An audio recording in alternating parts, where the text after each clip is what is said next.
Good afternoon, everyone, and thank you for joining us today for a webinar presentation, Texas SB-11, What School Leaders Need to Know to Implement Trauma-Informed Practices.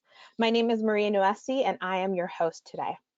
Before I hand it over to our presenters, I'd like to go over a couple of housekeeping rules. The first, the webinar is being recorded. A copy of the webinar and the presentation and the PowerPoint will be sent to you after today. So you will have that. Don't worry about taking any notes.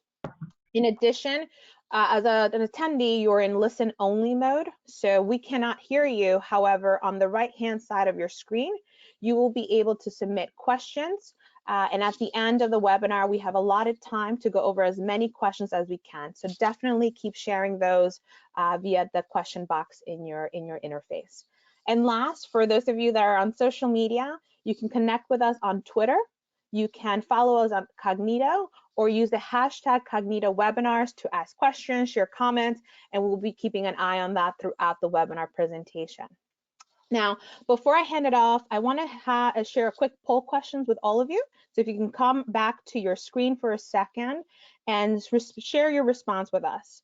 If you had a choice of how to do training for educators on trauma, which would you choose? Would you choose an online self-paced training? Would you go for an in-person workshop, or would you like a more of a blended approach that combines both online and in-person training? So if you could just take a quick second and share with us on the screen. Here we go. And I'm going to go ahead and share the response with the team. It looks like the majority of you, 50%, would like a blended learning approach, mix of online and in-person. 33% would like to be completely online, and 17% of you would prefer an in-person training. So thank you for sharing. With that, I do want to introduce our presenters and get to the main portion of today. I am joined by Latrenda Watson. She is the District Counseling Facilitator at Alief Independent School District in Houston, Texas. And I'm also joined by Jennifer Spiegler, who is the Senior Vice President of Strategic Partnership for Cognito. I'd like to first turn it over to Latrenda to get us started today. Good afternoon, everyone. Yes, Jennifer. I apologize. Jennifer, take it away. Oh, right, because we're going to talk about the law first. Yes. And apologies to everybody listening. There's a lot of lag on our screens today. The whole world, of course, is using these video technologies to do presentations. So if things are a little out of sync, we'll figure out how to get back together. But Maria said, I'm Jennifer Spiegler. I'm the Senior Vice President for Strategic Partnerships here at Cognito, and I have been working with Texas school districts for the past decade. So I'm very excited to have a chance to talk with you today and talk a little bit about what we know about the trauma requirements of SB-11. So in a minute, if you're not seeing it now, you will see on your screen some of the parameters. So SB-11 is a vast piece of legislation. If you're not familiar with it, it was passed in the last legislative session. And part of that legislation requires school districts to adopt and implement a policy regarding the integration of trauma-informed practices in the school environment. And that policy will be included in the district improvement plan.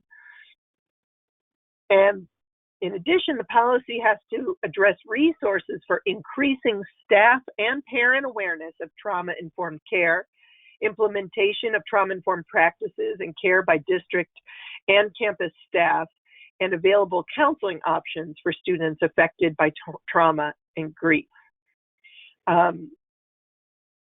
And I would just acknowledge here that we had anticipated having some guidance from the Texas Education Agency about the programming requirements for this law, and we have yet to see them. But in the meantime, we want to talk to you about how we have districts like Latrenda's who have been meeting this requirement ahead of time using the simulations that we've provided. And she'll talk about that in a minute.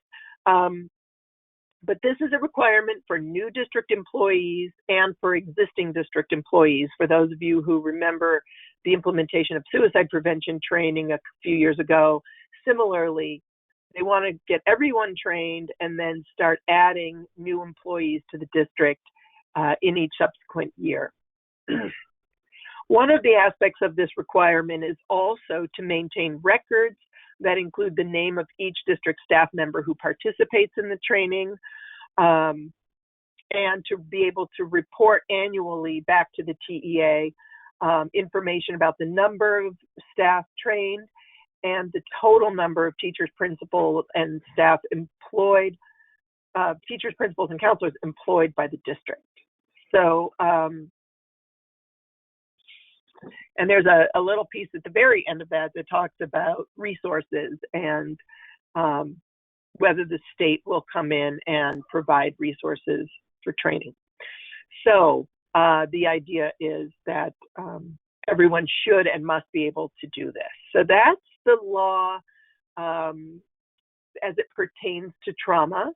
And again, we are waiting for the TEA to make known exactly what kind of guidance that they're going to provide around this. We know that up until now, they have approved Cognito trauma-informed practices training as fulfilling this legislative requirement. And with that, I will hand it over to LaTrenda to talk about her district, Alief, and how they've been using the Cognito simulation so far.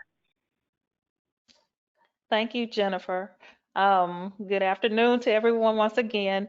I'm with Alief Independent School District in Houston, Texas. We are a fairly sized school district. We have over 45,000 students currently there, and we have over 40 plus schools. So in our starting the implementation phase, we actually were looking at Cognito way before the SB-11 started. We had a little thing, I wouldn't call it little, but we had something that happened to us called Hurricane Harvey.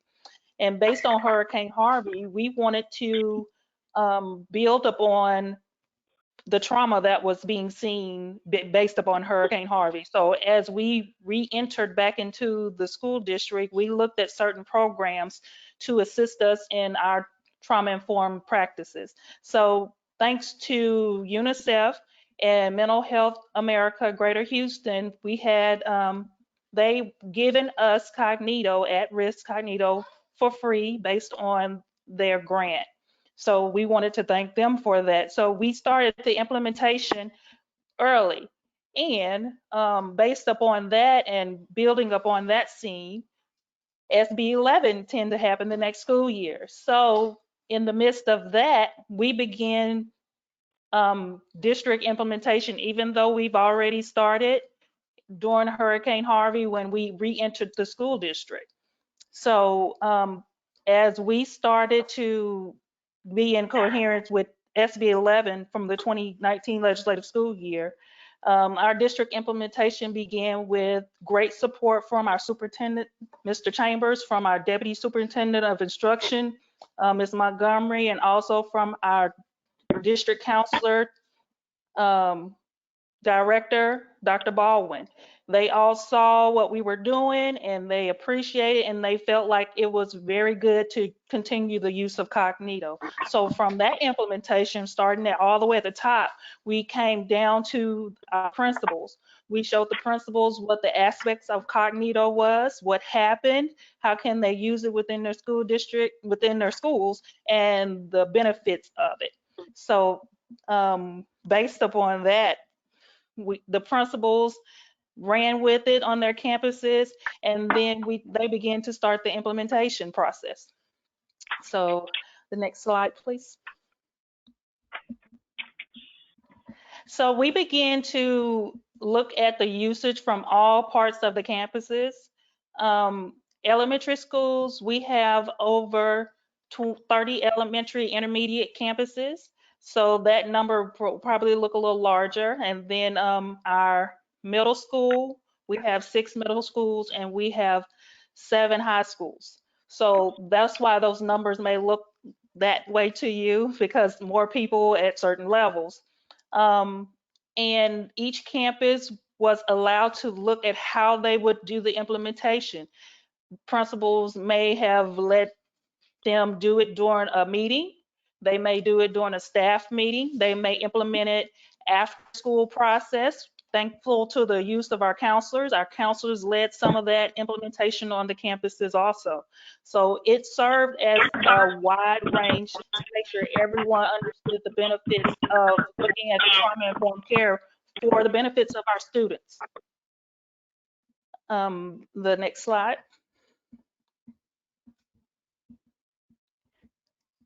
Okay, the usage in the months. Now, within our district, we have days where we have long range planning. So on those days, you can plan ahead for the next year, and there are no students there. It's more like a staff and teacher professional development day. So those days were utilized immensely. That January spike is that January coming back from that winter vacation holiday. So that day, the principals and campuses utilize that day. We also have a long range planning in February. So in February, they have the spike on that month too. They utilize those days also. We also had campuses, and the good pass that everyone loves to have. Some principals gave that good gene pass. So those were great expectations, and we allowed campuses to make sure they utilize Cognito in a positive manner, to where their staff wouldn't look at it as if it was such a hardship. It was something that would benefit them as they help their students. So, and we received a lot of positive feedback from the implementation of Cognito, to where they looked at their students in a different manner. Instead of looking at something that may have been a behavior issue, they looked at it more as an opportunity to help the student. So that is the bulk of our implementation and how we begin to use it.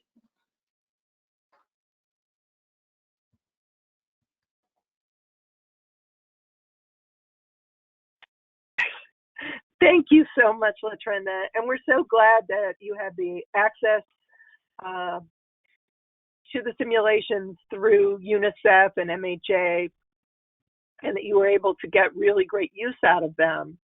For those of you who don't already know about Cognito, we are a health simulation company that believes in the power of conversation to change lives. Our K-12 simulations have been able to empower hundreds of thousands of educators and students to take effective action that supports school climate, safety, and well-being. And I would love to just thank the state of Texas, because the state of Texas was the first adopter of our programs for high school. And literally hundreds of Texas educators have given input into the development of these tools. Next slide, Scott. So we started out 10 years ago with one simulation for K-12, and now you can see that we have about 11 simulations that address the K-12 community. All of them, except the one in the lower right-hand corner, are professional development for teachers. There's also one for law enforcement. But the one that we're going to, and you can see that this portfolio starts really with early childhood educators and the topic of mental health, but also goes through suicide prevention, looking at some vulnerable populations, whether that's LGBTQ students or military children, trauma, which LaTrenda mentioned. We launched thanks to UNICEF and MHA of Greater Houston in 2018. We also have programs in bullying prevention, suicide postvention, and substance use. So those are all things that you can explore at your leisure. But today we want to talk about the program that specifically is designed to address trauma-informed practices, and that is trauma-informed practices in K-12 schools. I also want to say that I was happy to get the poll response and know that some of you are really eager to embrace online solutions and others blended learning solutions. And these simulations can all be conducted both standalone online or blended with a online offline or online in-person component, and that in-person piece can be done remotely or physically in person. I think we've all been awakened to the benefits of meeting online in person. So trauma-informed practices for K-12 schools is a 30 to 45 minute learning experience, depending on how many interactive conversations you go through. It is designed for use by educators in K-12 schools, but can also be used in youth programs like Boys and Girls Clubs or Scouts, or in the juvenile justice setting as well. It is a program that really teaches adults to be sensitive and sensitized to adverse childhood experiences and the effects of those experiences on children, on their development, and on their behavior. So as LaTrenda mentioned in her comments, looking at a child's behavior as a sign of what's going on with them rather than taking that personally or chalking it up to the child's decision to be difficult, which we all know is not a decision that most kids are making. So I want to show you how this works, and Scott, who is behind the Wizard of Oz screen, is going to help me do a demo of this tool. As I mentioned, this is the menu for the simulation, and you can see that it has short chapters, starting with understanding disruptive behavior and looking at warning signs, and those are didactic content. You can see they're quite short. Then there's an introduction to our first character, Noah, and then an opportunity to talk with Noah. And then there's a conclusion. Now, there are 3 conversations, one at each grade level. And when you enter this learning experience, before you would get to the menu, you would choose which level you wanted to play at, whether you were going to play at a high school level, a middle school level, or an elementary school level, depending on the level that you're mainly working with. And that is really an adult learning best practice of contextualization and relevance to the setting. So in this situation, we've chosen to be a high school teacher, and we have Noah, who is a 17-year-old junior. You've noticed that his grades have dropped recently. You've gotten intimations that things there have been some behaviors that are really unusual to Noah. And what we know about Noah. Yeah, sure. What's up? I wanted to check in with you, see how you're doing. Oh, I'm doing, you know. Okay, so this is a role play game. It works on game technology and a game engine, and you are taking the role of the teacher. And how do you start this conversation where you bring up your concerns with Noah? And you have lots of chances to do that. You can get more information and ask him what happened in class today. Why did you raise your voice at Silas? Or you can express concern. You've been acting differently lately. Or you can just hold the line and set some expectations. I can't have you snapping at other students in class. So let's try expressing concern. Noah, you've been acting differently lately. No, I don't think so. Okay, and you can see now that you have a new feature that's popped up on the bottom of your screen, and that is the engagement meter. So you saw that he was not receptive to what you said, and his engagement has decreased. So let's go back and see what else we can do here. Now, you have new choices. You can reflect, you can get information, or you can set expectations, and you can see those are changed because you're at now a different point in the conversation. The other thing you now have an opportunity to do is undo your choice, which is always something people wish we had the undo button in real life. But in this case, we're going to say, oh, maybe that wasn't our best choice. Let's see what else we could have said. We could have said, what happened in class today? What happened in class today? I knew that's what this was about. Look, I was upset. I was in the middle of asking a question, and Silas just opens his big mouth just to get a laugh, and then everyone's talking about something else, and I'm sorry I snapped, but... Okay, so you got a little more detail about what's going on. That was, he was emphatic, but he was sharing. And now we have some advice from our virtual coach, Jackie Torres. And Jackie Torres is going to say, by starting with an open-ended question, what happened? You created space for Noah to share what's on his mind. It's also great that you didn't make him feel like he was there because he did something wrong. So the techniques that are used in this simulation are drawn from motivational interviewing, which is an evidence-based practice. And Noah, as you can see, is an emotionally responsive virtual human. He has memory and emotion and a personality, and he's going to respond to you like a real kid.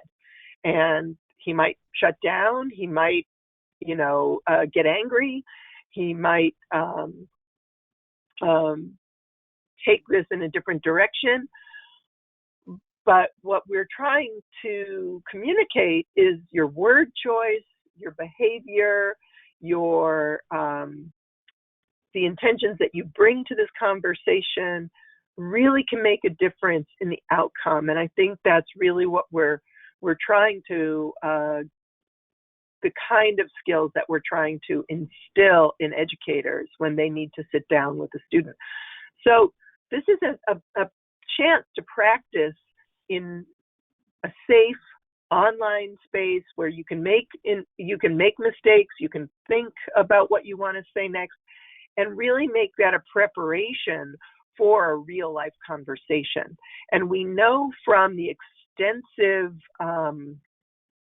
research that we've done on these programs that in fact this does work, and more teachers and more school staff are more comfortable engaging in these conversations and driving them to a point where they're able to make a warm handoff to support if needed, or just to open up that dialogue with students and leave that door open. Now, in this simulation, you would also have the chance to talk to a character named Charlie, and Charlie is a middle schooler who's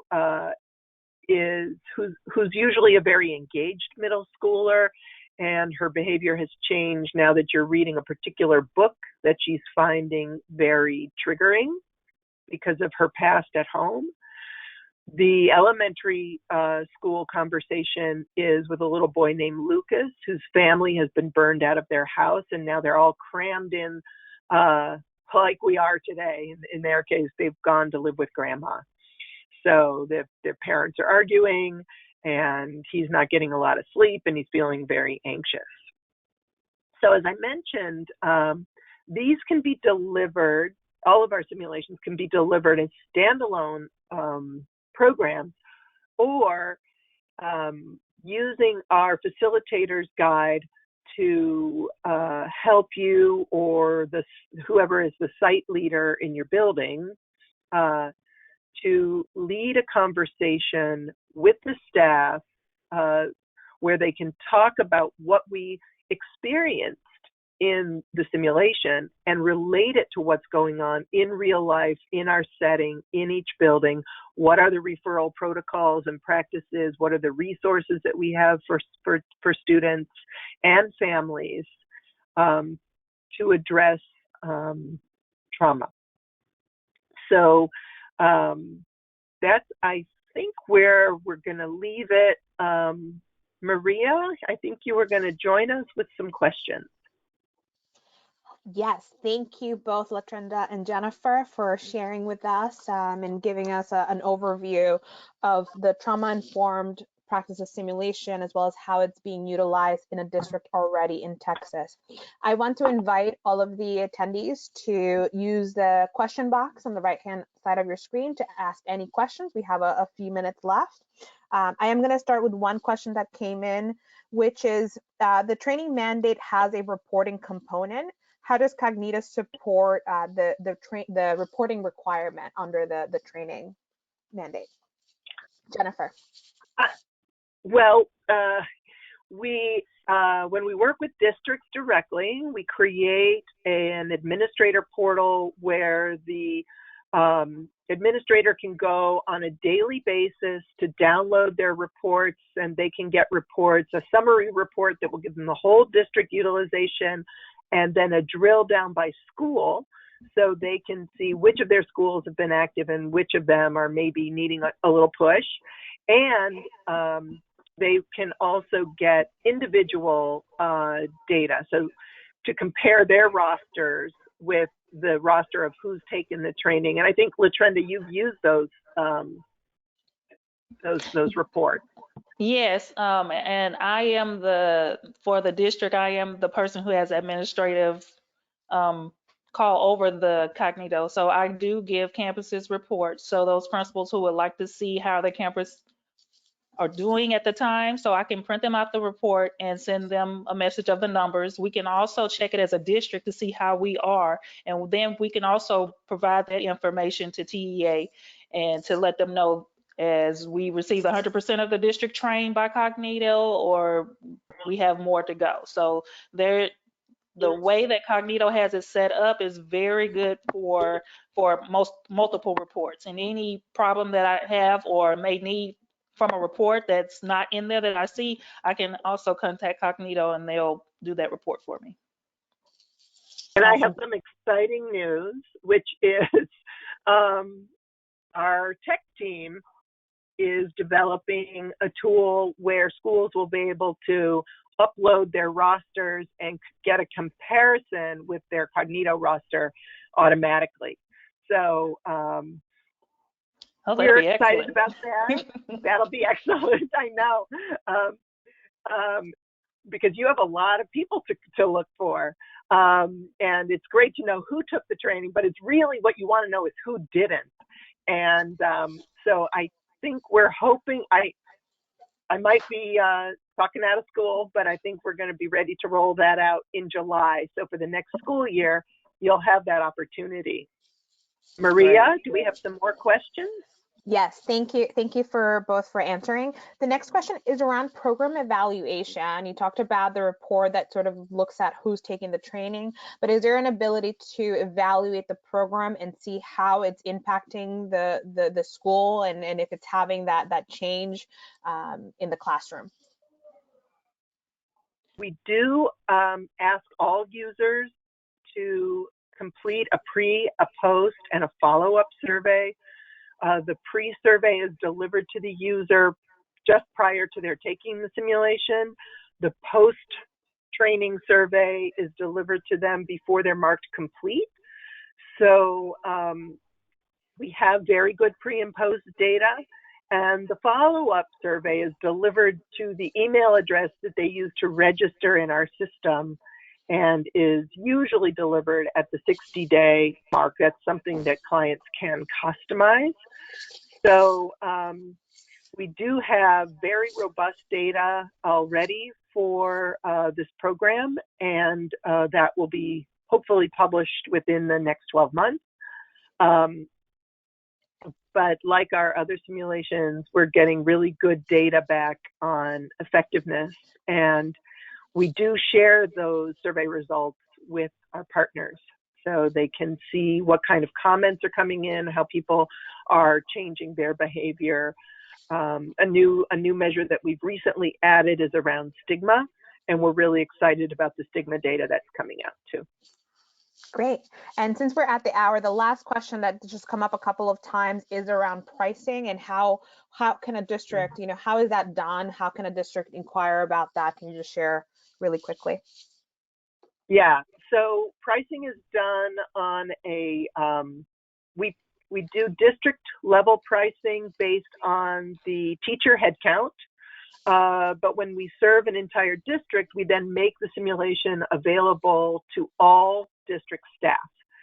So if you have 1,000 teachers in your district, that's, and it's a tiered model. So a single license is $33.60, and that price starts to fall after you buy the first 100 licenses. So it goes down from there. If you're doing district-wide training, then you are getting all of the other staff at no additional cost, which really cuts your cost by about half for most school districts. So you're paying for your 1,000 teachers, you're getting access for your 2,000 employees, and the bigger your pool of users, the lower the cost per user is.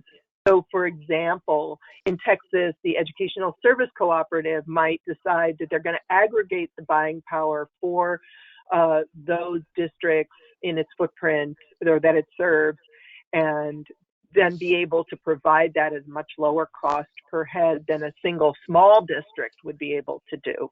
So there's a lot of flexibility, and we are very quick at turning around proposals. So I would encourage anybody who's interested just to ask for that. Great. So again, I want to thank both of you, LaTrenda and Jennifer, for your time today, for sharing with us, especially given everything that's going on. And I also want to thank everyone that joined today for also taking time out of the hectic schedules that we're all in to join today's presentation. We will be sharing the recording and the slides, as well as a link to the simulation that Jennifer demonstrated today. Jennifer, you're raising your hand. I am. And I just want to say, because we didn't talk about the current moment that we're in, we're talking about trauma because trauma is in SB-11, but we're living a trauma every day, which is COVID-19. And I want to say that we have had a number of districts request use of this simulation to address the COVID-19 moment, because we know what's going on for kids right now. And I just want to say hurricanes, pandemics, every single day there are kids who would benefit from adults having this perspective. That's all. But thank you, everybody, for joining us today. Awesome. Thank you, LaTrenda. Thank you. Yes. Thank you for all the work you're doing in your district, and to everybody on the call, I wish you a great rest of your day, great rest of your week. Stay safe, stay healthy, and find happiness in the whirlwind that life is today. So take care. Bye-bye.